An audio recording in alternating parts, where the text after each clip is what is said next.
તો ભરૂચમાં દૂધધારા ડેરીનું પરિણામ આવવાનું શરૂ થયું છે। ઘનશ્યામ પટેલની પેનલના ઉમેદવારે ખાતું ખોલાવ્યું છે, ત્યારે ગરુડેશ્વર બેઠક પરથી ભારતીબેન બારિયાની જીત થઈ છે। દૂધધારા ડેરીમાં 29 ઉમેદવારોના ભાવિનો ફેસલો। ભાજપના 2 નેતાઓના જૂથ આમને સામને આવ્યા છે, ત્યારે ઘનશ્યામ પટેલ સામે અરુણસિંહ રાણા મેદાને છે। બીટીપીના મહેશ વસાવાએ બીજેપીને ટેકો જાહેર કર્યો। ભરૂચ અને નર્મદા જિલ્લામાં 100% મતદાન થયું છે।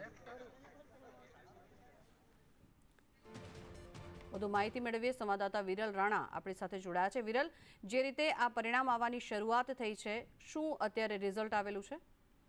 જી ચોક્કસથી જંખના જે પ્રમાણે ગુજરાતભરમાં ચર્ચાસ્પદ બનેલ ભરૂચ દૂધધારા ડેરીની ચૂંટણીને લઈને ગુજરાતભરમાં તેની ચર્ચા ઉઠી હતી। જો કે આ ચૂંટણીમાં ભાજપના જ 2 દિગ્ગજ આગેવાનો ઘનશ્યામ પટેલ અને અરુણસિંહ રાણા સામે પેનલો ઉતારી હતી, જેનું ગત રોજ 100% મતદારોએ પોતાનો મતદાન અધિકાર ફરજ કર્યો હતો અને આજે વહેલી સવારથી ભરૂચના આયોજન ભવન ખાતે તેની મતગણતરીની પ્રક્રિયા હાથ શરૂ કરાઈ હતી। આ જે પ્રક્રિયા જે છે તેમાં જે ઘનશ્યામ પટેલ છે તેઓની એક ગરુડેશ્વર બેઠક અને હાલ નાનોદ પૂર્વ બેઠક પરથી 2 ઉમેદવારો જીતી ચૂક્યા છે અને ઘનશ્યામ પટેલના અત્યાર સુધીમાં 2 ઉમેદવારો જીતી ચૂક્યા છે અને હાલ ગણતરી શરૂ છે।